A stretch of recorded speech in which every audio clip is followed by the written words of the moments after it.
माननीय वित्त मंत्री Shrimati Nirmala Sitharaman ji.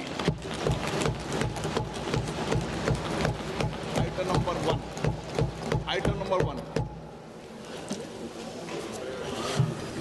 Sir, with your permission, I rise to lay on the table a copy each of the following papers, Hindi and English versions, under Article 281 of the Constitution, Report for 2026 to 2031, Volume 1, Main Report of the 16th Finance Commission. 2. Report for 2026-2031, Volume 2, Annexures of the 16th Finance Commission. Number 3, explanatory memorandum as to the action taken on the recommendations contained in the above report. Item number 2, माननीय वित्त मंत्री Nirmala Sitharaman ji.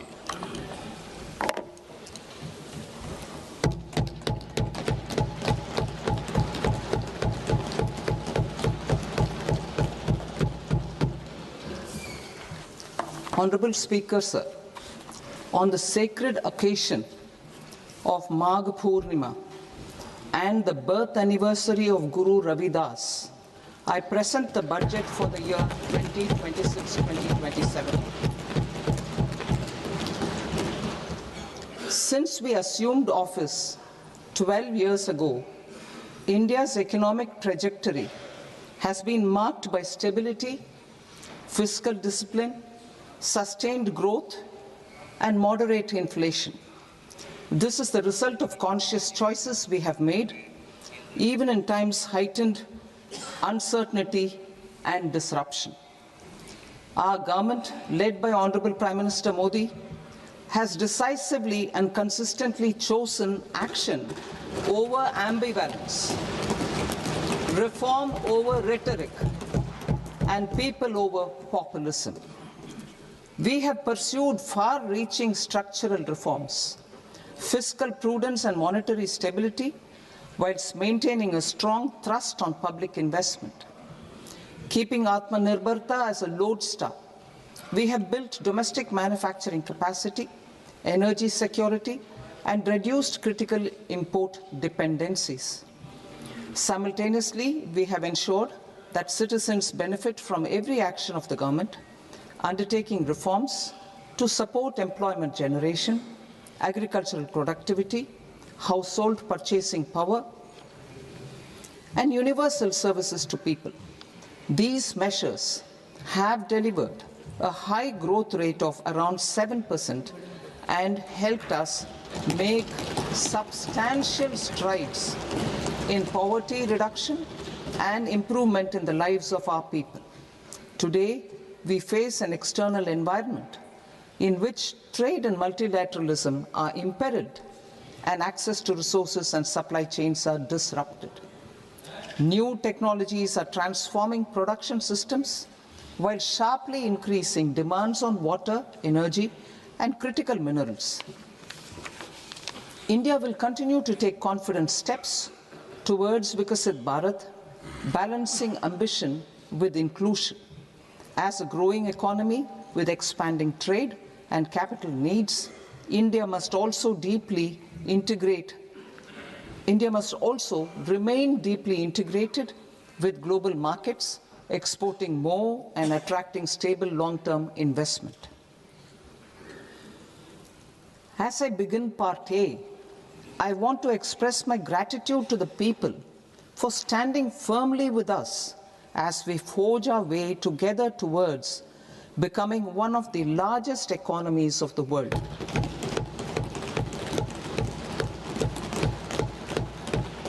Our aim is to transform aspiration into achievement and potential into performance as we ensure that the dividends of growth reach every farmer, the scheduled caste, the scheduled tribes, the nomads, the youth, the poor, and the women.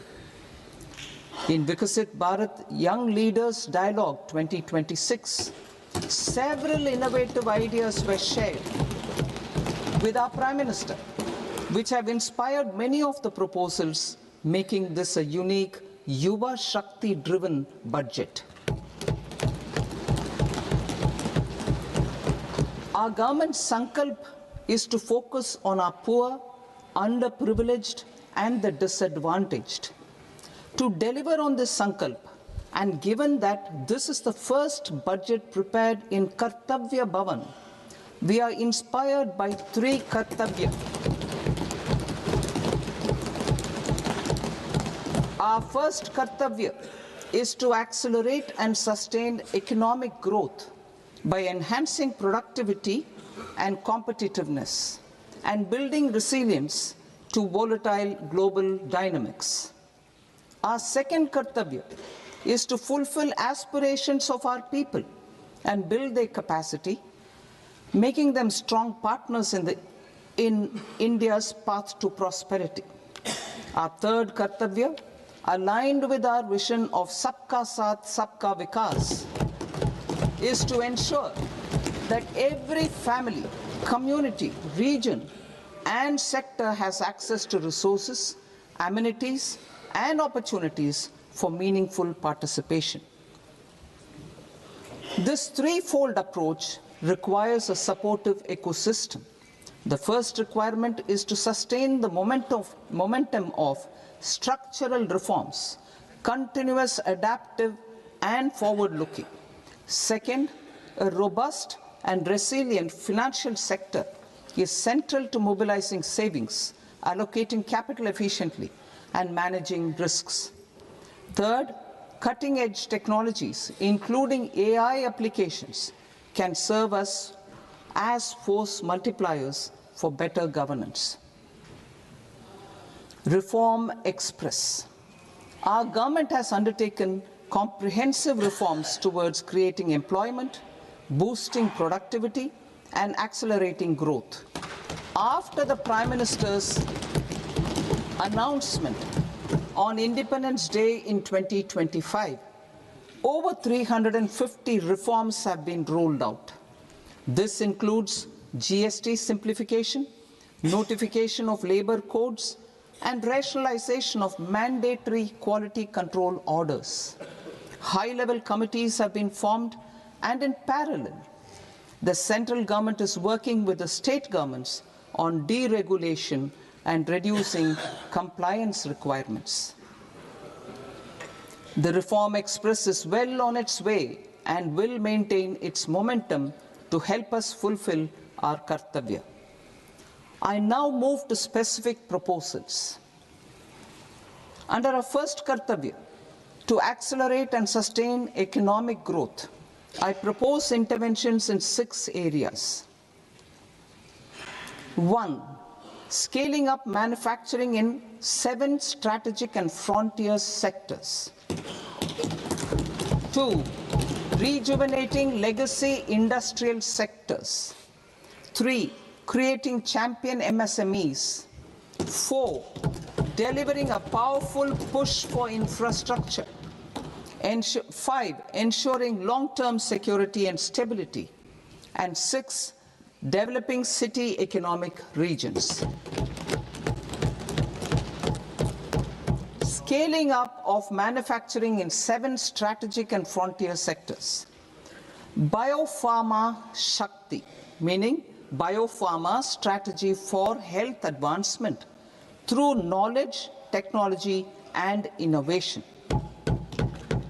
India's disease burden is observed to be shifting towards non-communicable diseases like diabetes, cancer, and autoimmune disorders.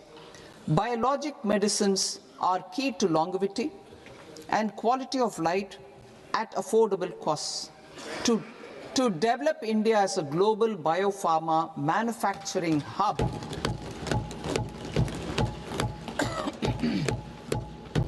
I propose the Biopharma Shakti with an outlay of 10,000 crores over the next 5 years. This will build the ecosystem for domestic production of biologics and biosimilars. The strategy will include a biopharma-focused network with 3 new national institutes of pharmaceutical education and research, popularly known as NIPERS, and upgrading 7 existing ones. It will also create a network of 1,000 accredited India clinical trials sites. We propose to strengthen the Central Drug Standard Control Organization to meet global standards and approve timeframes through and approval timeframes through a dedicated scientific review cadre and specialists. India's Semiconductor Mission 1.0 expanded India's semiconductor sector capabilities. Building on this, we will launch ISM 2.0 to produce equipment and materials, design full-stack Indian IP, and fortify supply chains. We will also focus on industry-led research and training centers to develop technology and skilled workforce. The Electronics Components Manufacturing Scheme, launched in April 2025 with an outlay of 22,919 crores, already has investment commitments at double the targets. We propose to increase the outlay to 40,000 crores to capitalize on this momentum.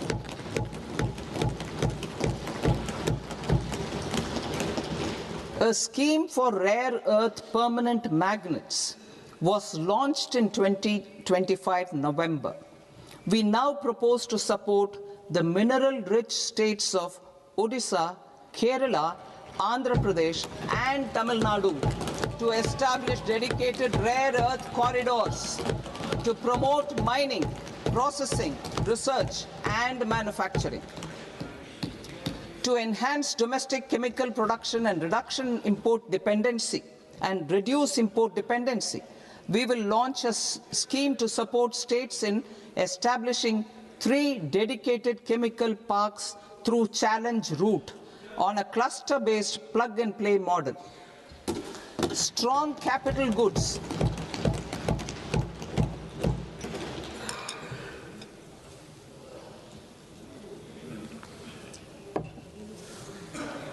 Strong capital goods capability is a determinant of productivity and quality across different sectors. Towards building this capacity, I propose the following. High-tech tool rooms will be established by central public sector enterprises at 2 locations as digitally enabled automated service bureaus that locally design, test, and manufacture high-precision components at scale and at lower cost. 2. A scheme for enhancement of construction and infrastructure equipments will be introduced to strengthen domestic manufacturing of high value and technologically advanced CIE. This can range from lifts in a multi-storied apartment or firefighting equipment in multiplexes, large or small, and to tunnel boring equipments for building metros and high-altitude roads. I also propose a scheme for container manufacturing to create a globally competitive container manufacturing ecosystem with a budgetary allocation of 10,000 crores over a 5-year period. For the labor-intensive textile sector, I propose an integrated program with 5 subparts. 1. The National Fiber Scheme for self-reliance in natural fibers, such as silk, wool, and jute, man-made fibers, and new-age fibers. Textile expansion and employment scheme to modernize traditional clusters with capital support for machinery, technology upgradation, and common testing and certification centers. 3. The National Handloom and Handicraft Program to integrate and strengthen existing schemes and ensure targeted support for weavers and artisans. Tex Eco Initiative to promote globally competitive and sustainable textiles and apparels. Samarth 2.0 to modernize the upgrade the textile skilling ecosystem through collaboration with industry and academic institutions. Further, I propose to set up mega textile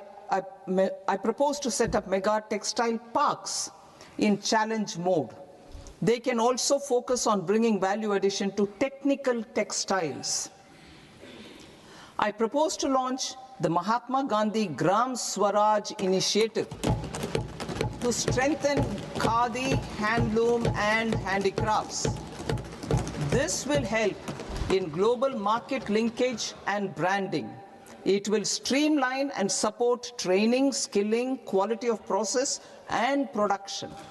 This will benefit our weavers, village industries, One District, One Product ODOP initiative, and also our rural youth. India has the potential to emerge as a global hub for high quality, affordable sports goods. I propose a dedicated initiative for sports goods that will promote manufacturing, research, and innovation in equipment design as well as material sciences. Rejuvenation of legacy industrial clusters.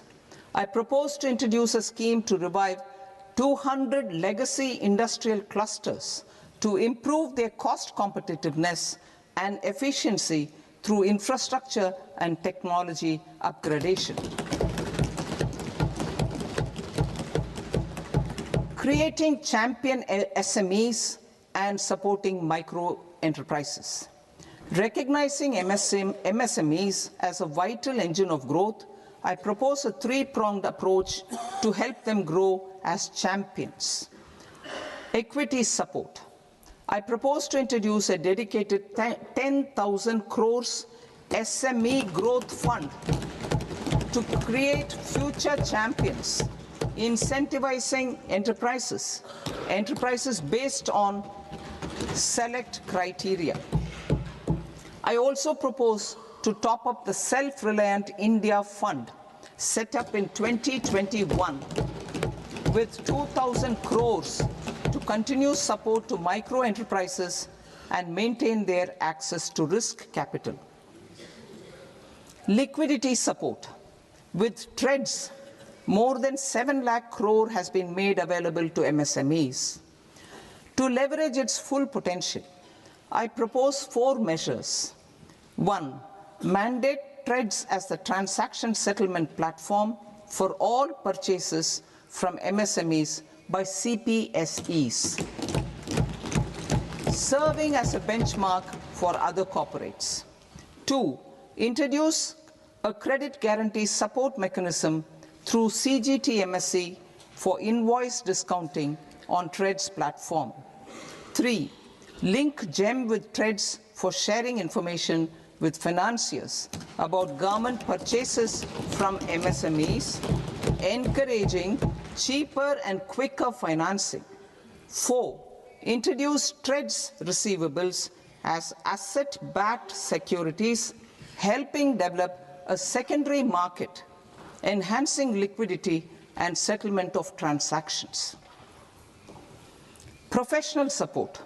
Government will facilitate professional institutions such as the ICAI, ICSI, ICMAI to design short-term modular courses and practical tools to develop a cadre of corporate mitras, especially in Tier 2 and Tier 3 towns. These accredited para-professionals will help MSMEs meet compliance requirements at affordable costs. Infrastructure. During this past decade, our government has undertaken several initiatives for large-scale enhancement of public infrastructure, including through new financing instruments such as Infrastructure Investment Trust (InvITs) and Real Estate Investment Trust (REITs), and institutions like NIIF and NABFID. We shall continue to focus on developing infrastructure in cities with over 5 lakh population, that is Tier 2, Tier 3 cities, which have expanded to become growth centers. Public capital expenditure has increased manifold from 2 lakh crore in 2014-15 to an allocation of 11.2 lakh crore in BE 25-26. In this coming year, that is financial year 2026-27, I propose to increase it to 12.2 lakh crores to continue the momentum. To strengthen the confidence of private developers regarding risks during infrastructure development and construction phase, I propose to set up an infrastructure risk guarantee fund to provide prudentially calibrated partial credit guarantee to lenders. Over the years, RITES have emerged as a successful instrument for asset monetization. I propose to accelerate recycling of significant real estate assets of the CPSEs through the setting up of dedicated RITES. To promote environmentally sustainable movement of cargo, I propose to 1. Establish new dedicated freight corridors connecting Dankuni in the east to Surat in the west. Operationalize 20 new national waterways over the next 5 years, starting with National Waterways 5 in Orissa to connect mineral-rich areas of Talcher and Angul and industrial centers like Kalinga Nagar to the ports of Paradeep and Dhamra. Training institutes will be set up as regional centers of excellence for development of required manpower for these waterways. This will benefit youth in the entire stretch of the waterways to train and acquire skills. Further, a ship repair ecosystem catering to inland waterways will also be set up at Varanasi and Patna. And C, launch a coastal cargo promotion scheme for incentivizing a modal shift from rail to road to increase the share of inland waterways and coastal shipping from 6% to 12% by 2047. To enhance last mile and remote connectivity and promote tourism, I propose to give incentives to indigenize manufacturing of seaplanes. A seaplane VGF scheme will be also introduced to provide support for operations. Carbon capture, utilization and storage. Aligning with the roadmap launched in December 2025, the carbon capture,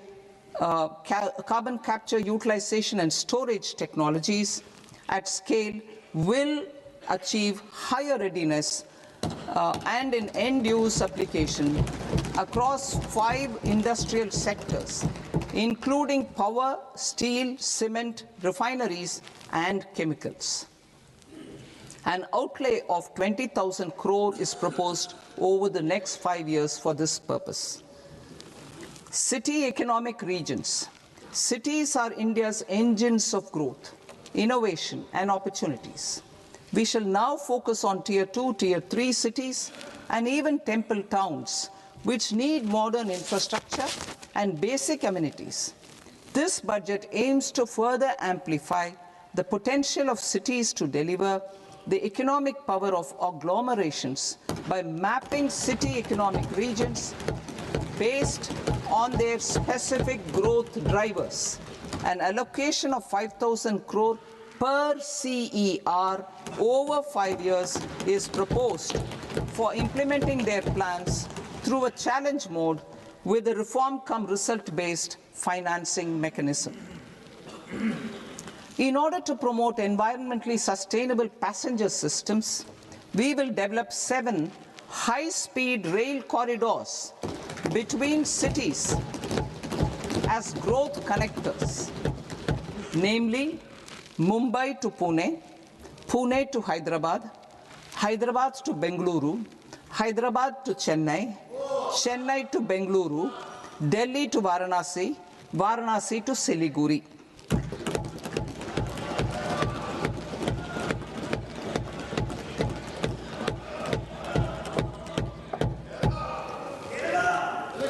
Financial sector.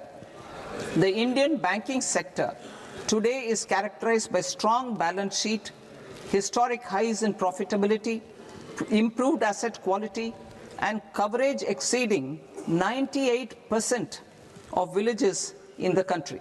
At this juncture, we are well placed to futuristically evaluate the measures needed to continue on the path of reform-led growth of this sector. I propose setting up a high-level committee on banking for Vikasit Bharat. High-level committee on banking for Vikasit Bharat to comprehensively review the sector and align it with India's next phase of growth, while safeguarding financial stability, inclusion, and consumer protection. The vision for NBFCs for Vikasit Bharat has been outlined with clear targets for credit disbursement and technology adoption in order to achieve scale and improve efficiency in the public sector NBFCs.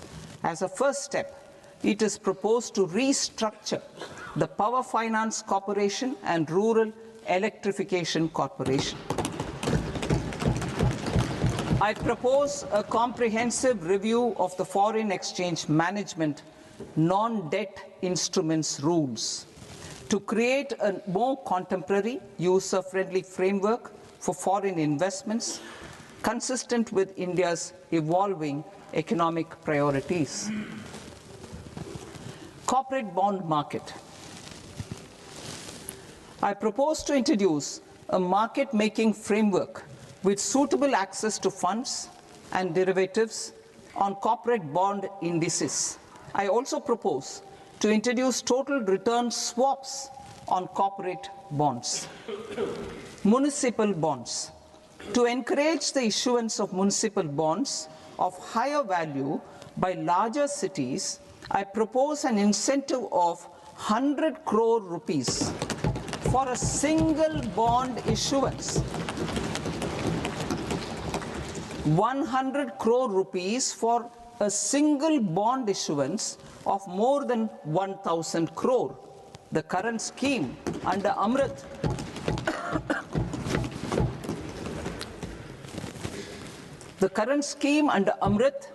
which incentivizes issuances up to 200 crores only, will also continue to support smaller and medium towns. That will also continue to support the smaller and medium towns. Ease of doing business.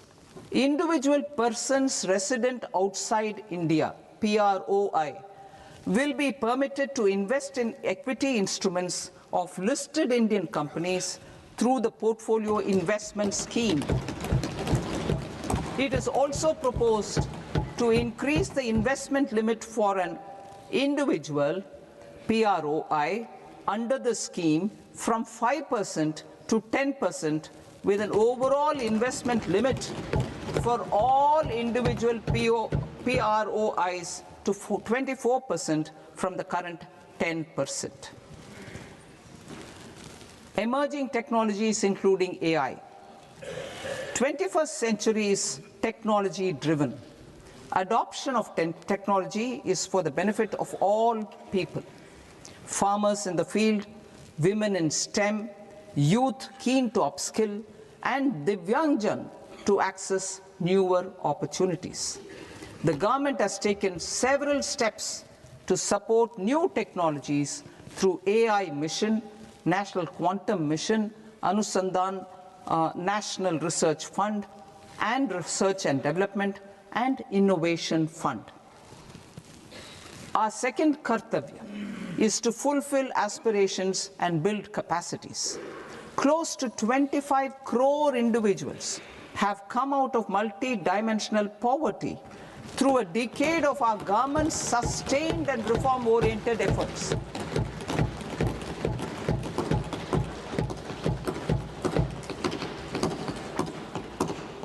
Our government has therefore decided to place a renewed emphasis on the service sector to provide a pathway to fulfilling aspirations of a youthful India with the following measures. I propose to set up a high-powered Education to Employment and Enterprises Standing Committee to recommend measures that focus on services sector as a core driver of Viksit Bharat. This will make us a global leader in services with a 10% global share by 2047.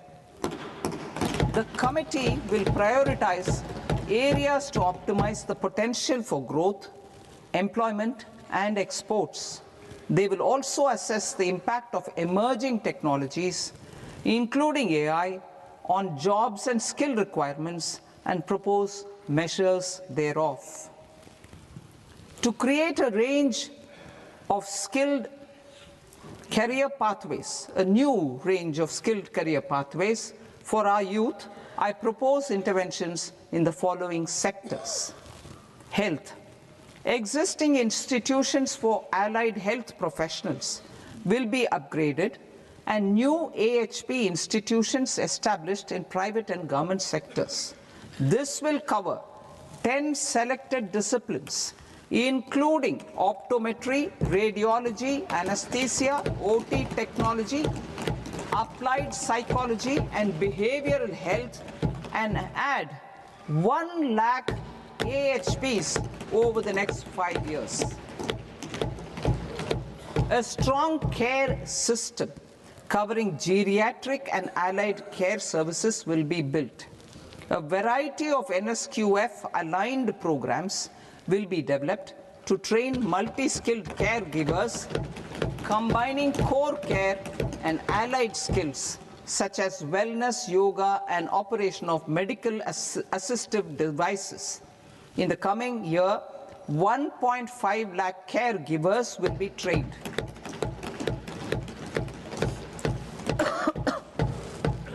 Hubs for medical value tourism. To promote India as a hub for medical tourism services, I propose to launch a scheme to support states in establishing 5 regional medical hubs in partnership with the private sector. These hubs will serve as integrated healthcare complexes that combine medical, educational, and research facilities. They will have Ayush centers, medical value tourism facilitation centers, and infrastructure for diagnostics, post-care, and rehabilitation. These hubs will provide diverse opportunities, job opportunities for health professionals, including doctors and AHPs. Ancient Indian yoga, already respected in several parts of the world, was given a mass global recognition when Honorable Prime Minister took it to the UN. Post-COVID, Ayurveda gained a similar global acceptance and recognition. Exporting quality Ayurveda products helps farmers who grow the herbs and youth who process the products. To meet growing global demand, a few more steps are being taken.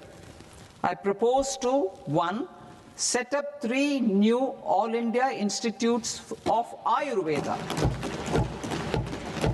2, upgrade Ayush pharmacies and drug testing labs for higher standards of certification ecosystem and make available more skilled personnel.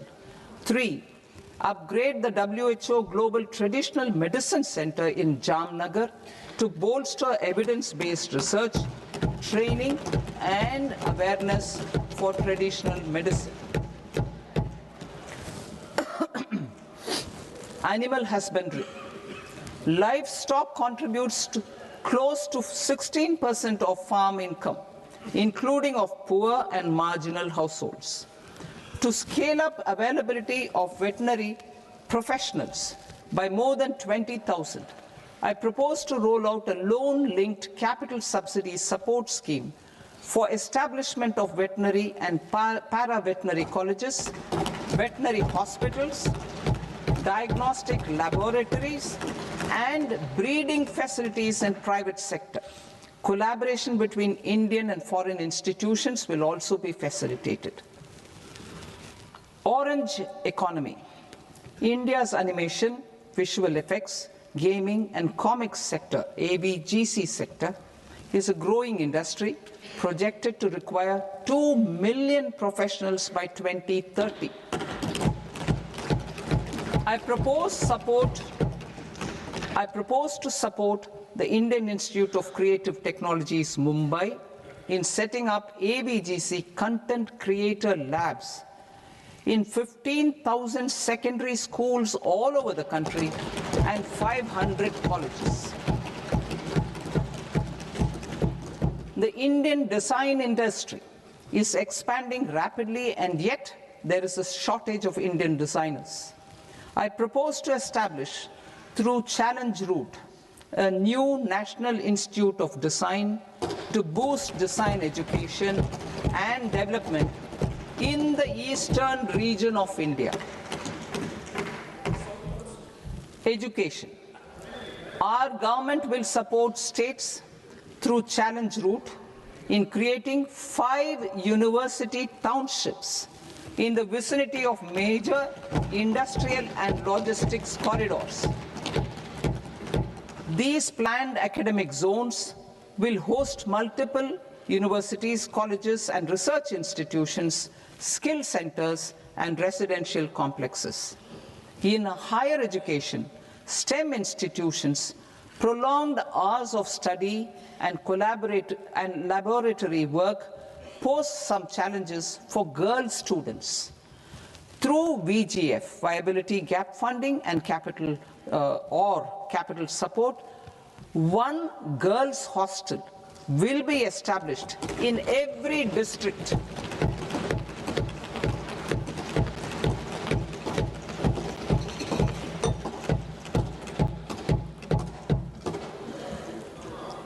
To promote astrophysics and astronomy via immersive experiences, 4 telescope infrastructure facilities will be set up or upgraded.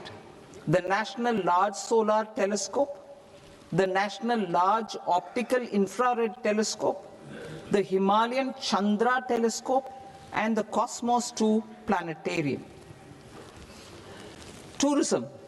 The tourism sector has the potential to play a large role in the employment generation, forex earnings, and expanding the local economy. I propose to set up a National Institute of Hospitality by upgrading the existing National Council for Hotel Management and Catering Technology. It will function as a bridge between academia, industry, and government.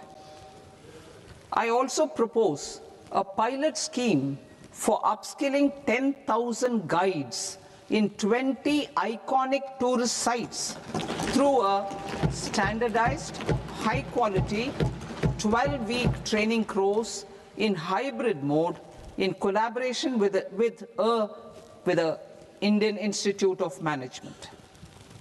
A national destination digital knowledge grid will be established to digitally document all places of significance, cultural, spiritual, and heritage. This initiative will create a new ecosystem of jobs for local researchers, historians, content creators, and technology partners. India has the potential and opportunity to offer world-class trekking and hiking experience. We will develop ecologically sustainable mountain trails in Himachal Pradesh, Uttarakhand, and Jammu Kashmir. Also in Araku Valley in the Eastern Ghats and Podigai Malai in the Western Ghats. Turtle trails along key nesting sites in the coastal areas of Odisha, Karnataka, and Kerala. And 3 bird watching trails along the Pulikat Lake in Andhra Pradesh, Tamil Nadu. It's on the border. Under the visionary leadership of Honorable Prime Minister, we established the International Big Cat Alliance in 2024. This year, India is hosting the first ever Global Big Cat Summit, where heads of governments and ministers from 95 range countries will deliberate on collective strategies for conservation. Heritage and culture tourism. I propose to develop 15 archaeological sites, including Lothal, Dholavira, Rakhigarhi, Adichanallur, Saranath, Hastinapur, and Leh Palace into vibrant experiential cultural destinations. Excavated landscapes will be open to the public through curated walkways. Immersive storytelling skills and technologies will be introduced to help conservation labs, interpretation centers, and guides. The sports sector provides multiple means of employment, skilling, and job opportunities. Taking forward the systematic nurturing of sports talent, which is set in motion through the Khelo India program earlier, I propose to launch a Khelo India mission to transform the sports sector over the next decade. The mission will facilitate an integrated talent development pathway supported by training centers, which are foundational, intermediate, and elite levels. B, systematic development of coaches and support staff. C, integration of sports science and technology. D, competitions and leagues to promote sports culture and provide platforms. And E, development of sports infrastructure for training and competition. Our third Kartavya aligns with our vision of Sabka Saath, Sabka Vikas towards Vikasit Bharat. This requires targeted efforts for 1, increasing farmer incomes through productivity enhancement and entrepreneurship, with special attention to small and marginal farmers. B, empowering Divyangjan through access to livelihood opportunities, training, and high-quality assistive devices. C, empowering the vulnerable to access mental health and trauma care. D, focus on the Purvodaya states and the Northeast region to accelerate development and employment opportunities. Fisheries. We will undertake initiatives for integrated development of 500 reservoirs and Amrit Sarovars. 2, strengthen the fisheries value chain in coastal areas and enable market linkages involving startups and women-led groups together with fish farmer producer organizations. Animal husbandry. To provide quality employment opportunities in rural and peri-urban areas, we will support the animal husbandry sector in entrepreneurship development through A, credit-linked subsidy program, B, scaling up and modernization of livestock enterprises, C, enhanced creation of livestock, dairy, and poultry, enhanced creation of livestock, dairy, and poultry-focused integrated value chains, and D, encourage creation of livestock farmer-producer organizations. High-value agriculture.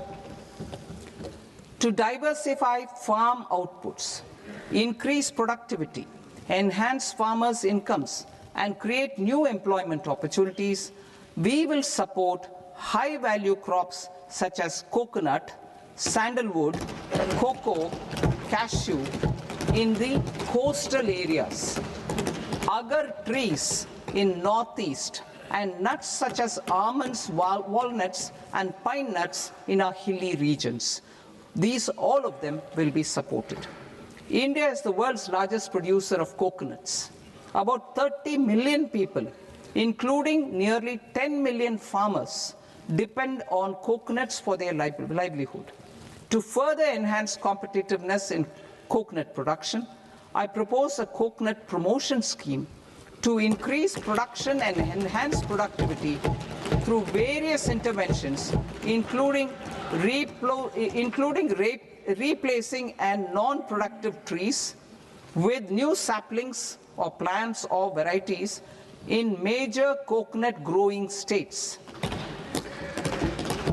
A dedicated program is proposed for Indian cashew and cocoa to make India self-reliant in raw cashew and coconut production and processing, enhance export competitiveness, and transform Indian cashew and Indian cocoa into premium global brands by 2030. Sandalwood. Sandalwood is closely linked to India's social and cultural heritage. Our government will partner with state governments to promote focused cultivation and post-harvest processing to restore the glory of the Indian sandalwood ecosystem, to rejuvenate old, low-yielding orchards, and expand high-density cultivation of walnuts, almonds, and pine nuts. We will support a dedicated program to enhance farmer incomes and in bringing value addition by engaging youth. Bharat Vistar, that is virtually integrated system to access agricultural resources. I propose to launch Bharat Vistar, a multilingual AI tool that shall integrate the AgriStack portals and the ICAR package on agricultural practices with AI systems. This will enhance farm productivity, enable better decisions for farmers, and reduce risk by providing customized advisory support. She Marts for rural women-led enterprises. Building on the success of Lakpati Didi program, I propose to help women take the next step from credit-linked livelihoods to being owners of enterprises. Self-help entrepreneur, She Marts will be set up as community-owned retail outlets within the cluster-level federations through enhanced and innovative financing instruments. Empowering Divyangjan. Divyangjan Kaushal Yojana. Information technology, AVGC sectors, hospitality and food and beverages sectors often offer task-oriented and process-driven roles which are suitable for Divyangjan.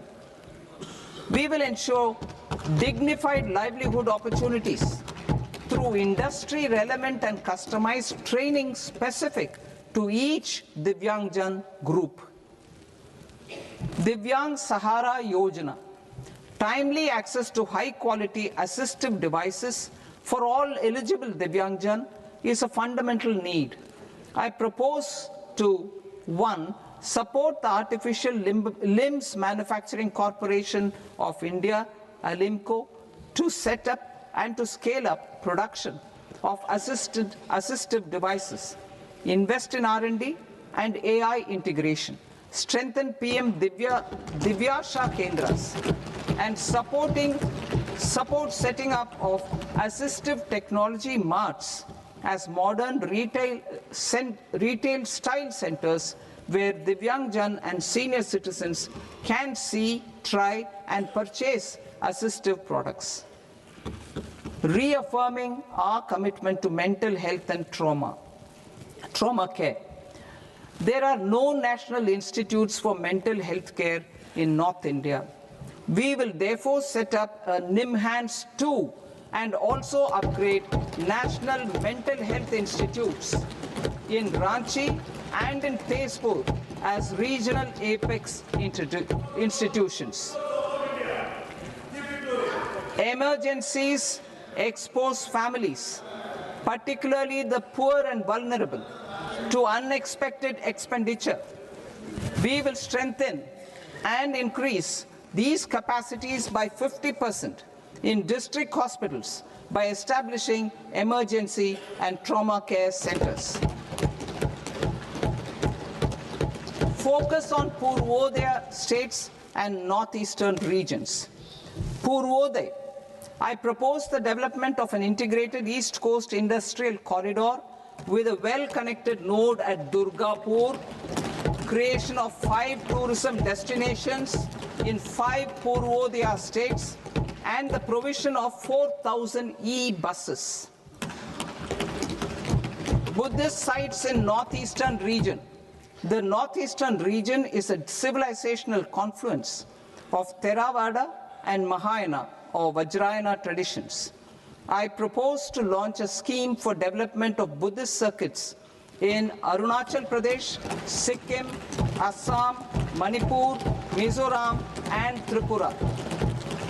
The scheme will cover preservation of temples and monasteries, pilgrimage interpretation centers, connectivity, and pilgrim amenities. 16th Finance Commission. On 17th November 2025, the 16th Finance Commission submitted its report to the President. As mandated under Article 281 of the Constitution, the government is to lay the report along with the explanatory memorandum on the action taken report on the recommendations of the Commission in Parliament, which, Sir, Honourable Speaker, you've allowed me to do at the commencement of this session. The government has accepted the recommendation of the Commission to retain the vertical share of devolution at 41%. As recommended by the Commission, I have provided 1.4 lakh crores of rupees to the states for the year 2026-2027 as Finance Commission grants. These include rural and urban local body and disaster management grants. Fiscal consolidation.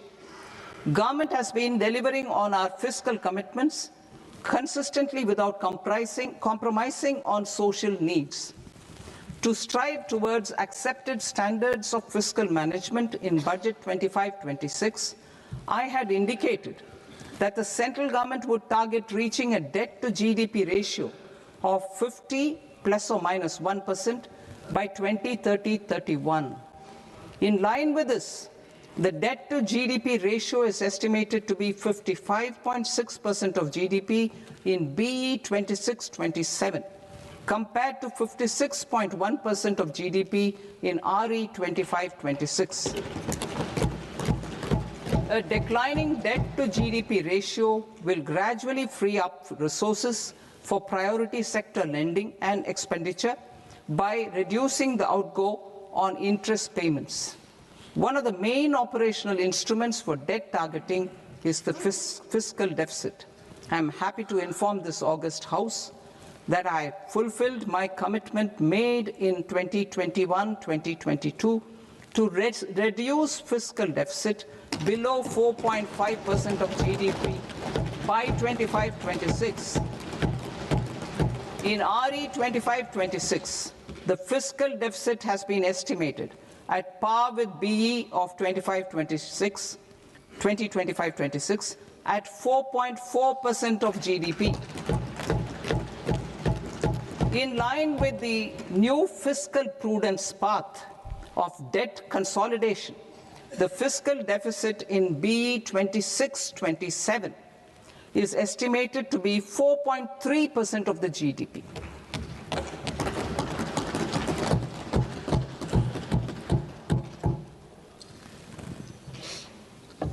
The revised estimates of the non-debt receipts are 34 lakh crore rupees, of which the centre's net tax receipts are 26.7 lakh crore.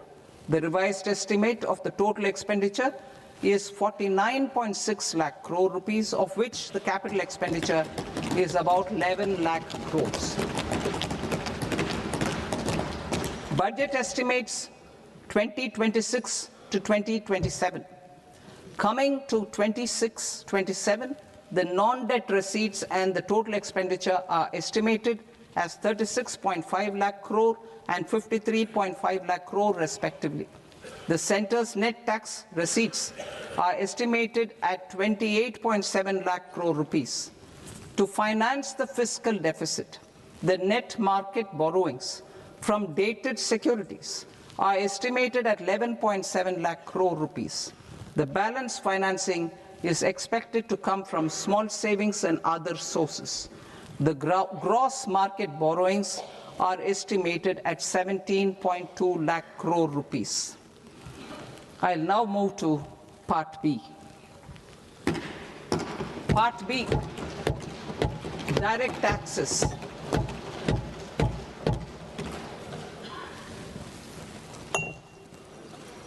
Honorable Speaker, sir, I now present my proposals on direct taxes.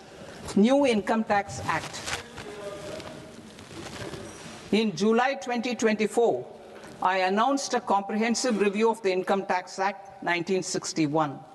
This was completed in a record time, and the Income Tax Act 2025 will come into effect from 1st April 2026. The simplified income tax rules and forms will be notified shortly, giving adequate time to taxpayers to acquaint themselves with its requirements. The forms have been redesigned such that ordinary citizens can comply without difficulty. Ease of living.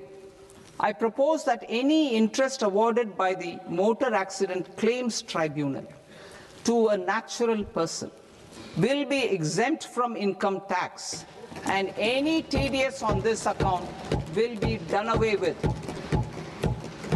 I propose to reduce TCS rate on the sale of overseas tour program package from the current 5% and 20% to 2% without any stipulation of amount. I propose to reduce TCS rate for pursuing education and for medical purposes under the Liberalized Remittance Scheme, popularly known as LRS, from 5% to 2%. Supply of manpower services is proposed to be specifically brought within the ambit of payment to contractors for the purpose of TDS to avoid ambiguity. Thus, TDS on these services will be at the rate of either 1% or 2% only. I propose a scheme for small taxpayers, wherein a rule-based automated process will enable obtaining a lower or nil deduction certificate instead of filing an application with the assessing officer. For the ease of taxpayer holding securities in multiple companies, I propose to enable depositories to accept Form 15G or Form 15H from the investor and provide it directly to various relevant companies. I propose to extend time available for revising returns from 31st December to up to 31st March with the payment of a nominal fee. I also propose to stagger the timeline for filing of tax returns. Individuals with ITR 1 and ITR 2 returns will continue to file till 31st July, and non-audit business cases or trusts are proposed to be allowed time till 31st August.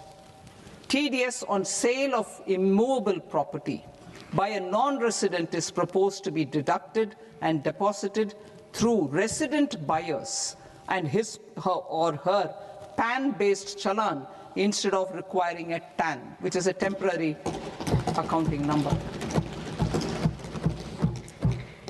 To address practical issues of small taxpayers like students, young professionals, tech employees, relocated NRIs, and such others, I propose to introduce a one-time 6-month foreign asset disclosure scheme for these taxpayers to disclose income or assets below a certain size. This scheme would be applicable for two categories of taxpayers, namely, A, who did not disclose their overseas income or assets, and B, who disclosed their overseas income and or paid due tax but could not declare the asset acquired. For category A, the limit of undisclosed income or asset is proposed to be up to 1 crore rupees. they need to pay 30% of fair market value of asset or 30% of undisclosed income as tax and 30% as additional income tax in lieu of penalty, and would thereby get immunity from prosecution. For category B, asset value is proposed to be up to 5 crore rupees. Here, immunity from both penalty and prosecution will be available with a payment of fee of 1 lakh rupees. Rationalizing penalty and prosecution. Multiplicity of proceedings are hindrance to the ease of doing business. I propose to integrate assessment and penalty proceedings by way of a common order for both. There will be no interest liability on the taxpayer on the penalty amount for the period of appeal before the first appellate authority, irrespective of the outcome of appeal process. Further, quantum of prepayment is being reduced from 20% to 10% and will continue to be calculated only on core tax demand. As an additional measure for reducing litigation, I propose to allow taxpayers to update their returns even after reassessment proceedings have been initiated, and an additional 10% tax rate over and above the rate applicable for the relevant year. The assessing officer will then use only this updated return in his proceedings. There is already a framework for immunity from penalty and prosecution in the cases of underreporting. I propose to apply this framework for immunity to misreporting too. However, in such a case, the taxpayer will need to pay 100% of the tax amount as an additional income tax over and above the tax and interest due. Penalties for certain technical defaults, such as failure to get accounts audited, non-furnishing of transfer pricing audit report, and default in furnishing statement for financial transactions, are proposed to be converted into fee.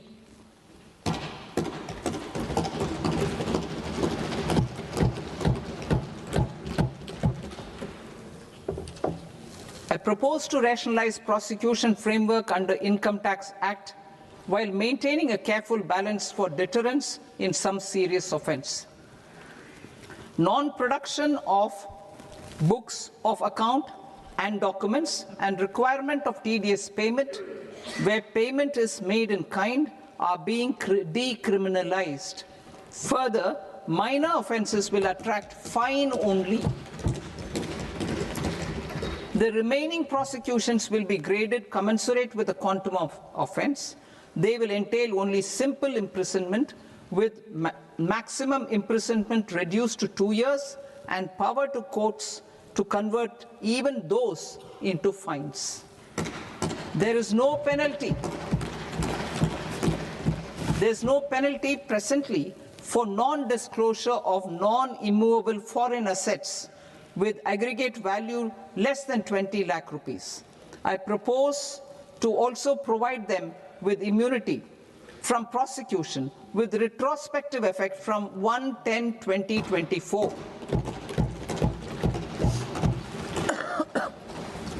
Cooperatives. Deduction is already allowed to a primary cooperative society engaged in supplying milk, oilseeds, fruits or vegetables raised or grown by its members. I propose to extend this deduction to also include supply of cattle feed and cotton seed produced by its members. I propose to allow inter-cooperative society dividend income as deduction under the new tax regime to the extent it is further distributed to its members. I further propose to allow exemption for a period of 3 years to dividend income received by a notified national cooperative federation on their investments made in companies up to 31/1/2026. This exemption would be allowed only for dividends further distributed to its member cooperatives. Supporting IT sector as India's growth engine. India is a global leader in software development services, IT-enabled services, knowledge process outsourcing services, and contract R&D services relating to software development. These businesses and their segments are quite interconnected with each other.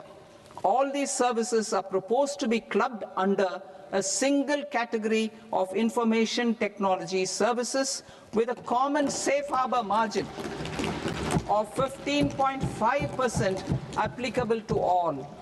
The threshold for availing safe harbor for IT services is being enhanced substantially from 300 crore rupees to 2,000 crore rupees. Safe harbor for IT services shall be approved by an automated rule-driven process without any need for tax officer to examine and accept the application. Once applied by an IT services company, the same safe harbor can be continued for a period of 5 years at a stretch at its choice. For IT services companies who want to conclude advanced pricing agreement, APA, I propose to fast-track unilateral APA process for IT services and endeavor to conclude it within a period of 2 years. The period of 2 years can be extended by a further period of 6 months on taxpayers' request. I propose to extend the facility of modified returns available to the entity entering APA to its associated entities also. Attracting global business and investment. Recognizing the need to enable critical infrastructure and boost investment in data centers, I propose to provide tax holiday till 2047 to any foreign company that provides cloud services to customers globally by using data center services from India. It will, however, need to provide services to Indian customers through an Indian reseller entity. I also propose to provide a safe harbor of 15% on cost in case the company providing data center services from India is a related entity. To harness the efficiency of just-in-time logistics for electronic manufacturing, I propose to provide safe harbor to non-residents for component warehousing in a bonded warehouse at a profit margin of 2% of the invoice value. The resultant tax of about 0.7% will be much lower than in competing jurisdictions. To provide fillip to toll manufacturing in India, I propose to provide exemption from income tax for 5 years to any non-resident who provides capital goods, equipment, or tooling to any toll manufacturer in a bonded zone. To encourage vast pool of global talent to work in India for a longer period of time, I propose to provide exemption to global, non-India sourced income of a non-resident expert for a stay period of 5 years under notified schemes. I propose to provide exemption from minimum alternate tax, the MAT, to all non-residents who pay tax on presumptive basis. Tax administration. I propose to constitute a joint committee of Ministry of Corporate Affairs and Central Board of Direct Taxes for incorporating the requirements of income computation and disclosure standards, the ICDS, in the Indian Accounting Standards, IND AS itself. Separate accounting requirement based on ICDS will be done away with from the tax year 27-28. To support Prime Minister Modi's vision of homegrown accounting and advisory firms to become global leaders, I propose to rationalize the definition of accountant for the purposes of safe harbor rules. Other tax proposals. Change in taxation of buyback was brought in to address the improper use of buyback route by promoters. In the interest of minority shareholders, I propose to tax buyback for all types of shareholders as capital gains. However, to disincentivize misuse of tax arbitrage, promoters will pay an additional buyback tax. This will make effective tax 22% for corporate promoters. For non-corporate promoters, the effective tax will be 30%.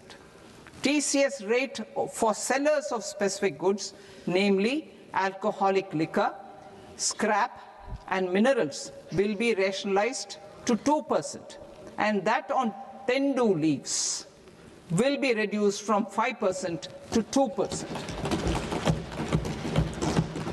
I propose to raise the STT on futures to 0.05% from the present 0.02%.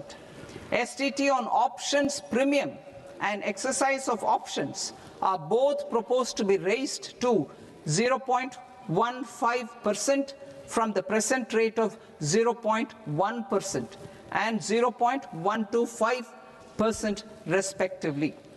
We reformed the taxation landscape for corporates in 2019 by providing them a simplified regime with lower tax rate so that they could productively focus on business rather than on claim of deductions and exemptions. To encourage companies to shift to the new regime, set-off of brought forward MAT credit, minimum alternate tax credit, is proposed to be allowed to companies only in the new regime.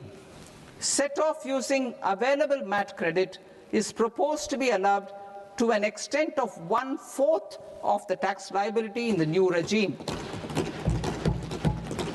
MAT is proposed to be made final tax, so there will be no further credit accumulation from 1st April 2026. In line with this change, the rate of final tax is being reduced to 14% from the current MAT rate of 15%. The brought forward MAT credit of taxpayers accumulated till 30th March 2026 will continue to be available to them for set-off as above. Indirect taxes. I shall now take up proposals related to indirect taxes. My proposals for customs and central excise aim to further simplify the tariff structure, support domestic manufacturing, promote export competitiveness, and correct inversion in duty. To continue weeding out long-continuing customs duty exemptions, I propose to remove certain exemptions on items which are being manufactured in India or where the imports are negligible. Similarly, to further simplify the process of ascertaining the rate of duty applicable on a particular item, I propose to incorporate certain effective rates in various customs notifications to the tariff schedule itself. I shall now take up sector-specific proposals. Promotion of exports of marine, leather, and textile products. I propose to increase the limit for duty-free imports of specified inputs used for processing seafoods for export from the current 1% to 3% of FOB value of the previous year's export turnover. I also propose to allow duty-free imports of specified inputs, which is currently available for exports of leather or synthetic footwear, to exports of shoe uppers as well. I propose to extend the time period for export of final product from the existing 6 months to 1 year for exporters of leather or textile garments, leather or synthetic footwear, and other leather products. Energy transition and security. I propose to extend the basic customs duty exemption given to capital goods used for manufacturing lithium-ion cells for batteries to those used for manufacturing lithium-ion cells for battery energy storage systems also. I propose to exempt basic customs duty on import of sodium antimonate for use in manufacture of solar glass. Nuclear power. I propose to extend the existing basic customs duty exemption on imports of goods required for nuclear power projects till the year 2035 and expand it for all nuclear plants irrespective of their capacity. Critical minerals. It is proposed to provide basic customs duty exemption to the import of capital goods required for the processing of critical minerals in India.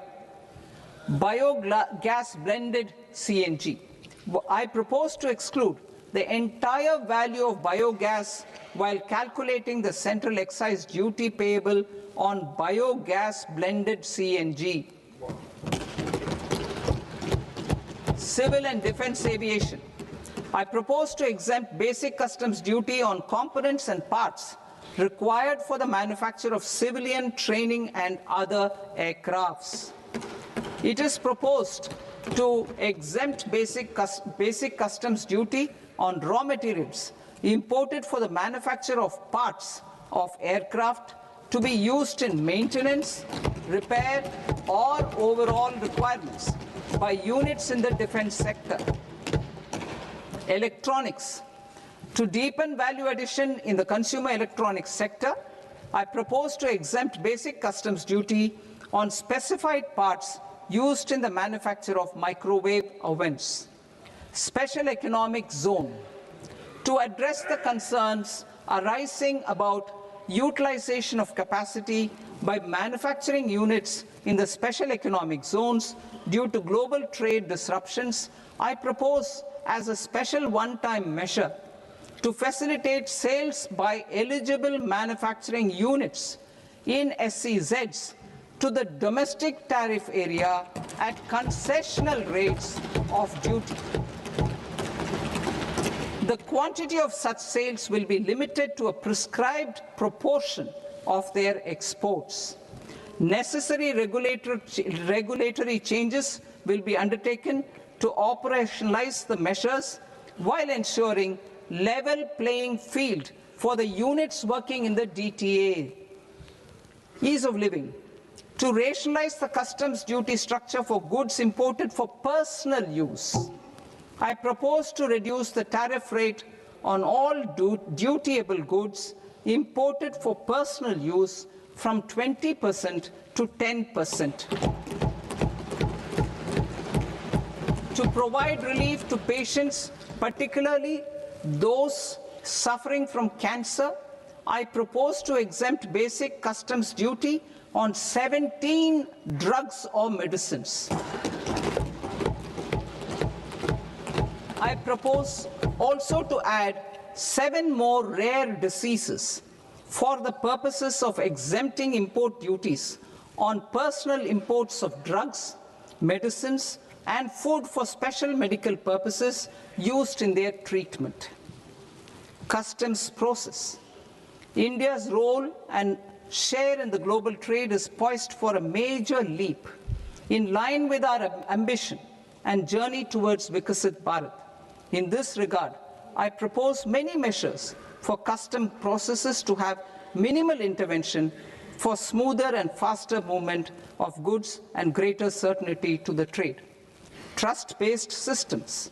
I propose to enhance duty deferral period for Tier 2 and Tier 3 authorized economic operators, known as AEOs, from 15 days to 30 days. I propose to provide eligible manufacturer importers the same duty deferral facility. This should encourage them to get themselves accredited as a full-fledged Tier 3 AEO in due course. To provide greater certainty and for better business planning, I propose to extend validity period of advance ruling binding on customs from the present 3 years to 5 years. In the spirit of the whole of government approach,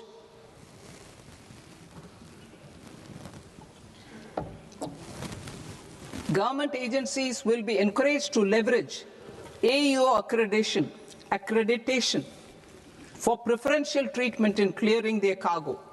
Regular importers with trusted, long-standing supply chains will be recognized in the risk system so that the need for verification of their cargo every time can be minimized. Export cargo using electronic sealing. Export cargo using electronic sealing will be provided through clearance from the factory premises to the ship. For import of goods not needing any compliance, filing of bill of entry by a trusted importer and arrival of goods will automatically notify customs for completing their clearance formalities. This will enable goods to be released immediately on arrival. The customs warehouse framework will be transformed into a warehouse operator-centric system with a self-declarations, electronic tracking, and risk-based audit. These reforms will move away from the current system of officer-dependent approvals and reduce transaction delays and compliance costs. Ease of doing business. Approvals required for cargo clearance from various government agencies will be seamlessly processed through a single and interconnected digital window by the end of the financial year. Processes involved in clearance of food, drugs, plant, and animal and wildlife products, accounting for about 70% of interdicted cargo, will be operationalized on this system by April 2026 itself. For goods not having any compliance requirement, clearance will be done by customs immediately after online registration is completed by the importer, subject to the payment of duty. Customs integrated system will be rolled out in 2 years as a single integrated and scalable platform for all customs processes. Utilization of non-intrusive scanning with advanced imaging and AI technology for risk assessment will be expanded in a phased manner with the objective to scan every container across all the major ports. New export opportunities to support Indian fishermen to fully harness the economic value of marine resources beyond our territorial waters. The following measures will be taken. A.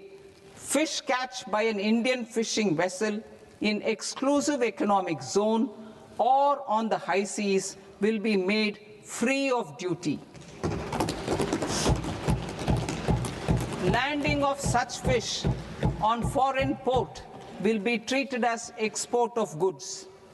Safeguards will be put in place to prevent misuse during fish catch, transit, or transshipment. To support aspirations of India's small businesses, artisans, and startups to access global markets through e-commerce, I am pleased to announce complete removal of the current value cap of 10 lakh rupees per consignment on courier exports. In addition, handling of rejected and returned consignments will be improved with effective use of technology for identifying such consignments. I propose to revise provisions governing baggage clearance during international travel to address genuine concerns of passengers. The revised rules will enhance duty-free allowances in line with the present-day travel realities and provide clarity in temporary carriage of goods brought in or taken out. There are honest taxpayers who are willing to settle disputes by paying all their dues, but they get deterred due to negative connotation associated with penalty. They will now be able to close cases by paying an additional amount in lieu of penalty. Honorable Speaker, sir, with this, I commend the budget to this august House. Jai Hind.